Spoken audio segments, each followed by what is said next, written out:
Ladies and gentlemen, it's great to be here. It's great to see so many different aspects of Australian society. I've spent most of my life arrogantly avoiding the health industry.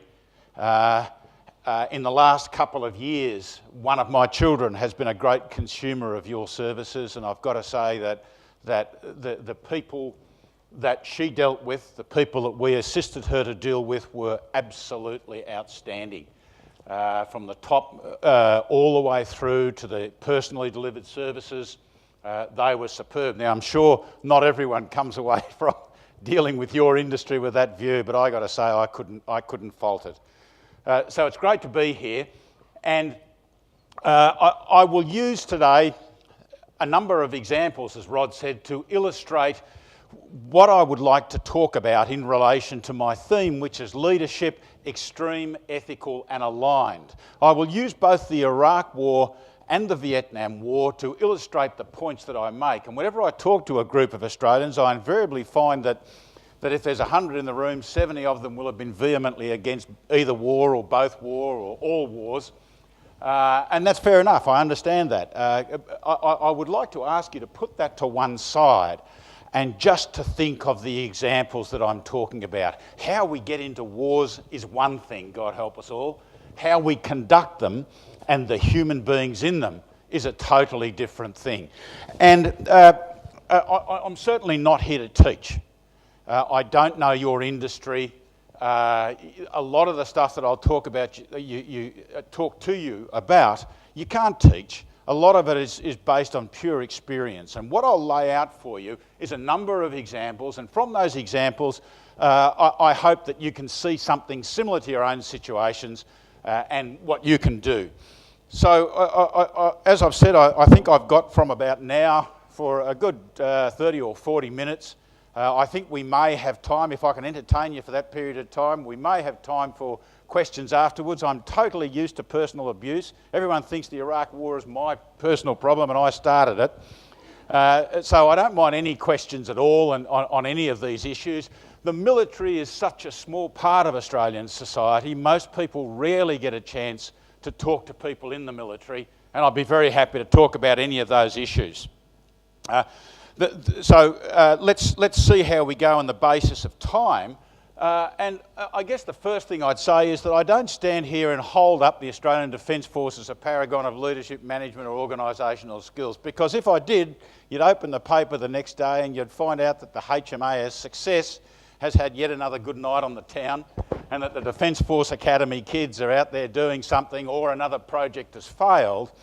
But we do some relatively difficult things pretty well, and one of them is to produce leaders. And in producing leaders, I think that's what brings us into the relevance of where what I've got to say may be relevant to your industry and your day-to-day life. Now, apart from my daughter's experience with the health system over the last couple of years and my experience through hers, I've got a knowledge-free vantage point when I talk about what you're doing. So I've listed a few things there that I think may resonate with you. The first one is that everything is always changing. All of us are sick to death of change, but it will never stop. It will always go on, and the ability of leaders to make the point to their people that they've got to keep changing. Listening to Robert talking this morning, I thought that's exactly what it's like in defence and the interaction with government and the lack of money, etc., etc. The difficulty in going from going from a follower to a leader is always extraordinary. In the Australian Defence Force, we have comparatively so much money and so much resources and the right culture to produce leaders. And I was never, after 40 years in the military, I was never really aware of the scarcity of resources that everyone else works to. We whinge and complain about our resources, but for producing leaders, which is our core business, it's absolutely superb. We rarely bring leaders in from the side. We take our leaders at the bottom and we grow them all the way through the system. So we are in a slightly different situation, but I still think there's an awful lot that could apply. Things are tough now in your industry. Listening to Robert speak and others speak this morning, it could get tougher. It's going to get more flexible, it's going to get bigger. The money will come, but there'll be all strictures on how the money comes. Money is always an issue in the industry that I come. We can make a difference, and we make a difference by breaking through the barriers, and I will give you what I consider to be the 2 takeaway tips. I won't give them to you now, but I'll give them to you later. So everything else is entertainment, apart from the 2 takeaway tips that I'll give you. You operate in a complex social environment, and we operate in a very complex environment. You've got a great story to tell. And half of my family work in the health industry. I should have known you're in a great industry and you're all good guys. But you've got a good story to tell, and you've got to maintain the morale of your industry, because if Robert talks about remuneration and attracting people remuneration is phenomenally important, I think. You know, I don't work for nothing. I haven't worked for nothing for 40 years. But what drives me on a day-to-day basis is a good workplace with people that I respect doing a job that I respect. And leaders can create that. So if you get the 2 things together, you go to work with the people that you like and work in a good environment. So sometimes as I talk, I kind of lose track of the themes, but these are the themes. Leaders make the difference. I always talk about leadership in the extreme because it's not difficult to lead in routine situations. And extreme situations don't have to be World War III. Extreme situations can be the production of the annual or the monthly report. So let's look at a number of extreme situations and see how leadership applies, but we've all got extreme situations in each and every day that we work. The ethics of leadership, we believe in the Australian Defence Force, and I personally believe, is the overwhelming point about leadership. You've got to do what is right and what is good, or your leadership is totally compromised. And in your organisation, your leadership's got to be aligned. I spent a large proportion of my life in the military trying to change the military and maintaining the rage from the bottom up. And it rarely works. Rarely works. The real leader will create that system where down through his or her organisation, the organisation will be aligned on the leadership basis. And if you look at those points I've put up there, you'll see where I'm trying to get with individual characteristics of leadership. Leaders are aware of themselves as leaders, and they want to come to work and lead. You know, it's a great ego trip being a leader, but it's a lot more work than coming in and doing what you're told and being a follower. So leaders have got to be aware of themselves. You've got to both lead and manage. Rod mentioned leading and management. My view on the 2 has always been that if you cannot manage, you'll never have the time to lead, because you will always be in a situation of crisis. I've always, whenever I've taken over new jobs, and we tend to rotate our people through jobs fairly regularly, whenever I've taken over a new job, I've always put a disproportionate amount of work into the management side, as well as leading initially, because if I could get the management sides working and organised, then I can sit back and I can work with the people. And when you're working with the people, that's all about leadership. As I said before, lead routinely and in crisis. Leaders set the tone, no matter how big the organisation is, leaders set the tone from top to bottom. And if that tone is polite, if it's good, if it's ethical, people will want to work for you. And they want to work in the area that you're in. Leaders establish the leadership climate. The biggest advantage for leaders is that their followers are prepared to make constructive suggestions to them. And it is so powerful, because no leader has all the knowledge. Even if they've got an awful lot of knowledge, at a certain period of time they can only apply themselves to a certain number of things, and we all depend on people coming up and say, "Boss, have you thought about this? Have you thought about that? Do you reckon that'll really work?" There's a good way of doing that, of course, without getting the boss off hand, and the boss has got to be of a certain type of person who is prepared to listen to those below him. And of course, if we do all that, we can do quite extraordinary things. It's so important to us in the Australian Defence Force that a few years ago, we redefined how we look at leadership. And the definition you see up there is now how we officially look at leadership. So it's all about influencing. Anyone can give an order, and if people obey you, well, that's fantastic. But it is much more difficult to influence people because quite often, many of the people, invariably in the jobs I didn't have any real authority over all the people who worked for me, who were there to help me achieve whatever the objective was. So giving an order would have been counterproductive. You've got to influence people. You've got to establish a commonality of objective. So influence people to gain their willing consent, because we all know that resentful workers can destroy a leader very, very easily. And if I've seen it once, I have seen it a dozen times. The boys and girls at the bottom can exercise their will and destroy you very, very easily. In the ethical pursuit of missions. Now, that's the real difference in ADF leadership. We have been generally doing it, but now we've formalised the ethical part of what we're doing.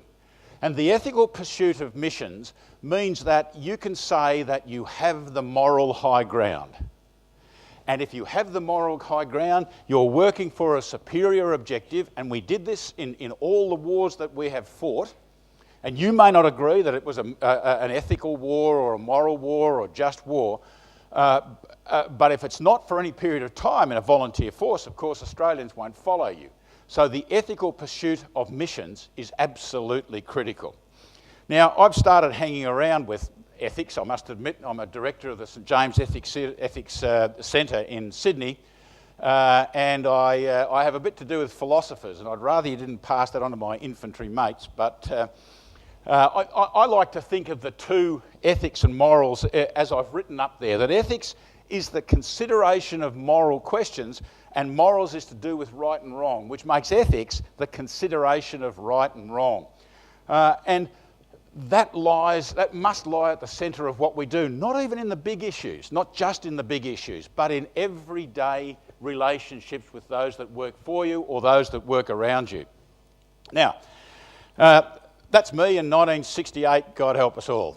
And I put it up there because I come from Melbourne. I lived in the suburb of Ivanhoe, and the local paper had heard that local boys made good. Jim's got a cadetship into Duntroon, and I was just about to go, and I was 16 going on 17, God help us. And I only put that up to remind me how good looking I was when I had hair. But every time I see it, the first thing I notice is that I've missed a few loops on my belt, and my pants don't reach quite all the way to my shoes. But over the succeeding 40 years, I've really applied myself to that. Fortunately, I got married, and so I don't have to look. Someone else helps me do it. But I've got the best vinyl luggage that money could buy. And of course, it should have really made me aware of the duplicity of the media, because and this was the very first exposure I'd ever had to the media. So they came round to the house. They wanted a photo for the Heidelberg Times or whatever it's called. I forget what the newspaper was. But they said, come and stand at the back door with your luggage as though you're going off and look into the middle distance as though you've got some vague idea of what's going on.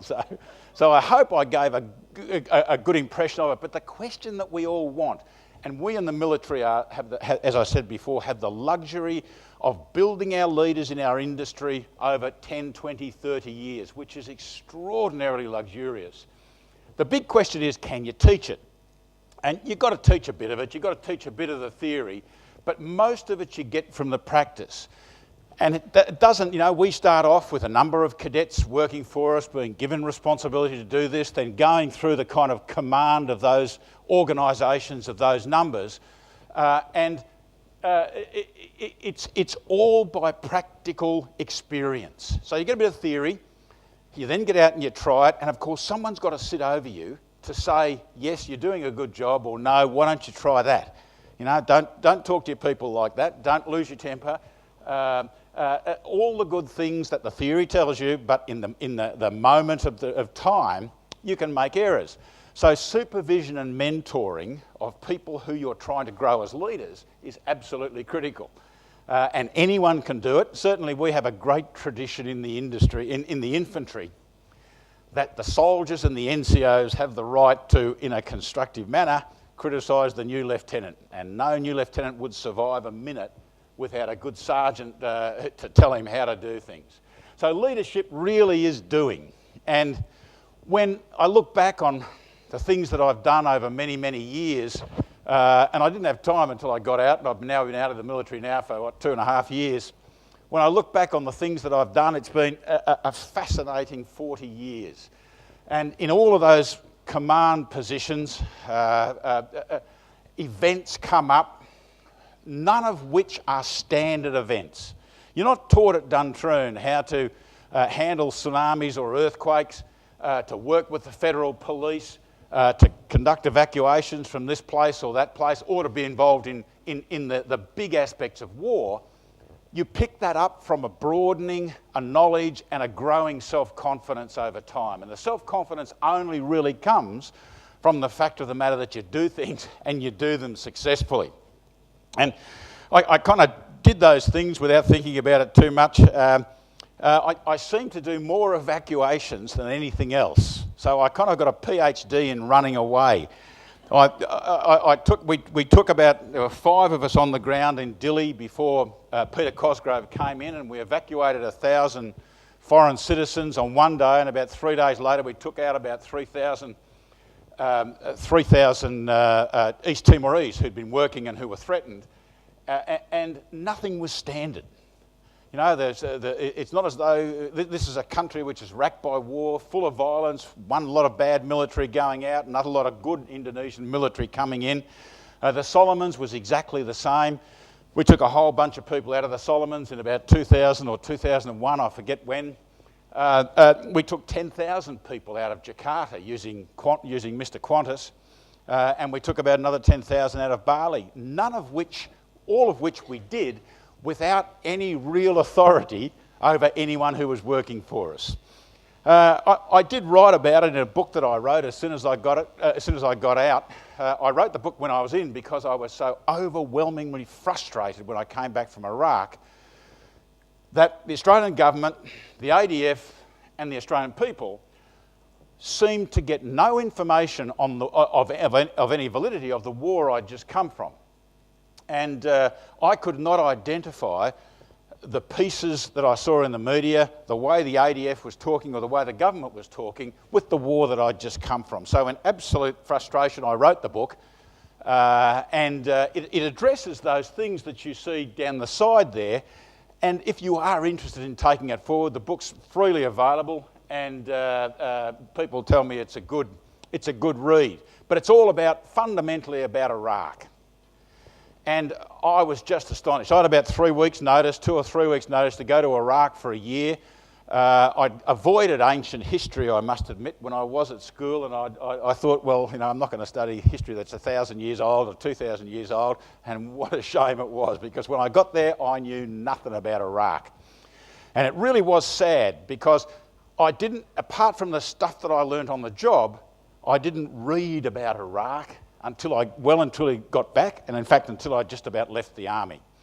And what an amazing country it is. About 1,000 kilometres east-west, about 1,000 kilometres north-south, 28 million people, the Kurds, the Shias, the Sunnis, surrounded by 6 countries, all of whom had very good reasons to hate the Iraqis, and a country which had been suppressed by Saddam for how many years? 28 or 30 years.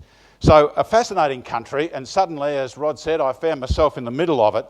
My job was as Chief of Operations. What I did there was that I ran all the operations of all the forces across all of Iraq, but I didn't command them. An American 4-star general commanded them, and it's an important point because the person who is in charge of a war or a country or an office, if it's possible, should never be the person who spends all their time flogging the detail to death. And in my view, the detail is critically important because detail and successful implementation go together. But if you've got the boss doing the detail, you can find yourself in deep problems. And the system that we have in the military of chiefs of staff and chiefs of the various departments, the whole aim of us is to take the pressure off the boss. Now, if you can't afford the manning to do that, or the personality of the boss is such that he or she won't let you do that, then I think that's a real problem. The smaller the organisation, the less flexibility you have, but you've still somehow got to split that time between the man who does the thinking and the leading and the person who actually does the detail.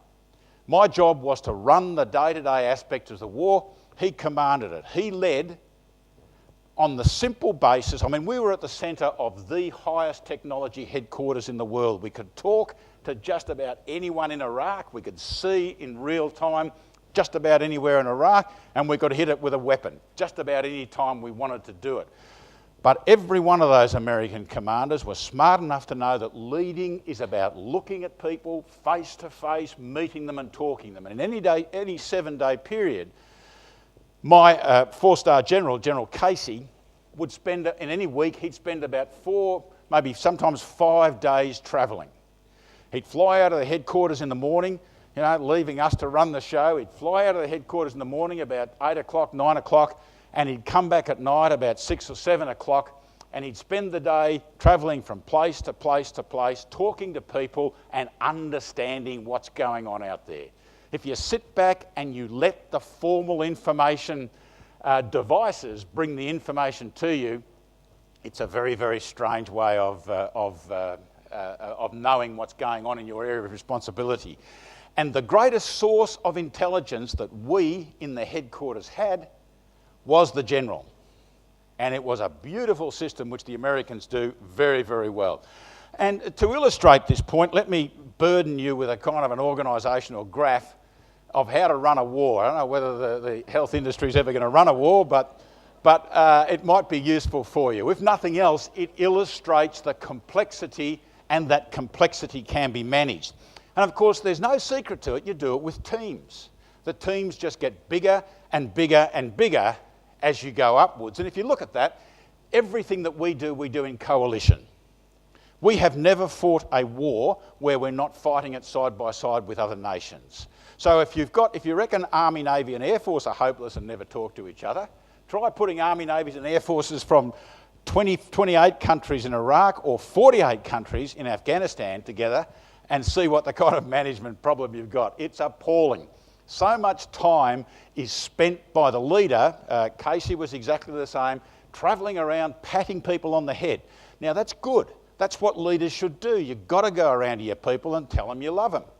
Tell them they're doing a good job. And if they're not doing a good job, you've got to encourage them to do a better job. But so much time is spent building the integrity of that force with the 28 or so countries that were involved in it. If you look at that diagram, the major combat forces in the centre there are the forces that fought the war, and that was headed by an American 3-star general.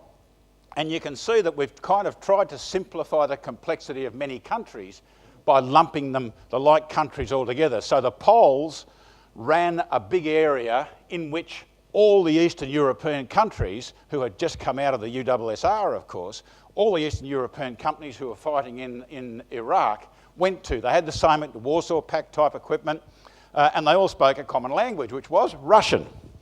But it was a great setup, and having spent the first 30 years of my life in training situations opposing the Warsaw Pact, it was quite strange to actually be riding in their vehicles and talking to their commanders. The Brits, of course, they ran everyone who came from the Eastern European, from the left-hand side of Europe, and they were the normal, extraordinarily high standards that the Brits had. They came into an awful lot of trouble towards the end because their political situation became markedly misaligned with the military situation that they were trying to achieve. The US Marines were magnificent, as they always are.